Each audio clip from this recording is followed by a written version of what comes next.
So we're camping in the Catalina State Park in Tucson, Arizona. We've got site 21, and this is what it looks like.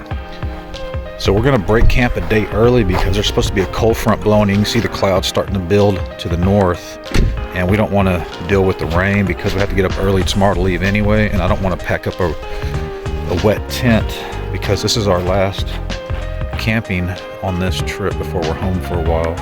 So here's our handy dandy Decathlon tent, and this is site 21. That's site 22 where they're at with that camper van. You can see the site has a picnic table and a fire ring, and there were people with fires last night, so I guess you can have a fire here in this campground.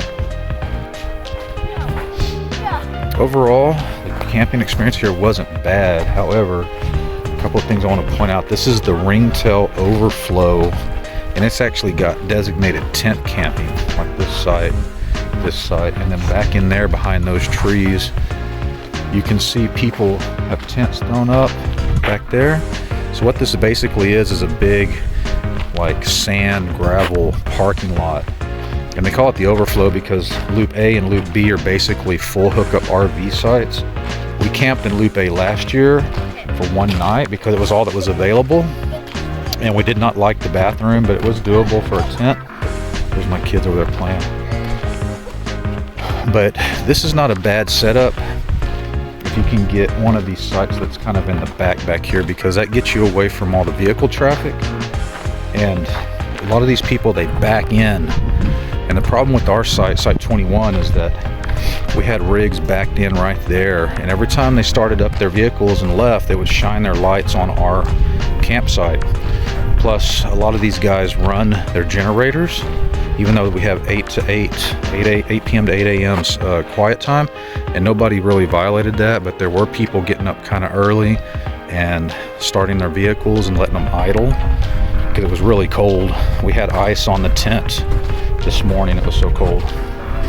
The bathroom is over there. You can see the roof, and it does have showers and flush toilets, and it's a pretty nice, pretty clean bathroom.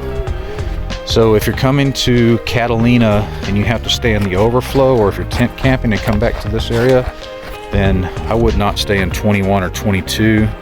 And then even like 1, 2, what I can see over here, 1, 2, 3, 4, 5, they start to, they're kind of tight right in there for a tent. But if you can get back in there on the map, you should be able to see the sites on the map, or even back in this area that says designated as tent area, then it should be a pretty good camping experience. It is full, so make your reservations out as far as you can. Like, we're planning on coming back to Tucson in April, so we'll probably go ahead and make those reservations now if there's anything available. But anyway, all right.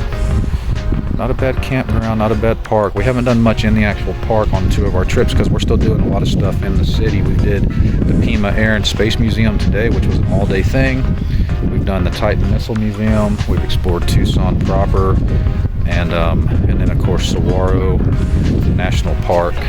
Maybe on the next trip we'll stay 2 or 3 days, and we can get good weather and we can explore the park and do a video about that.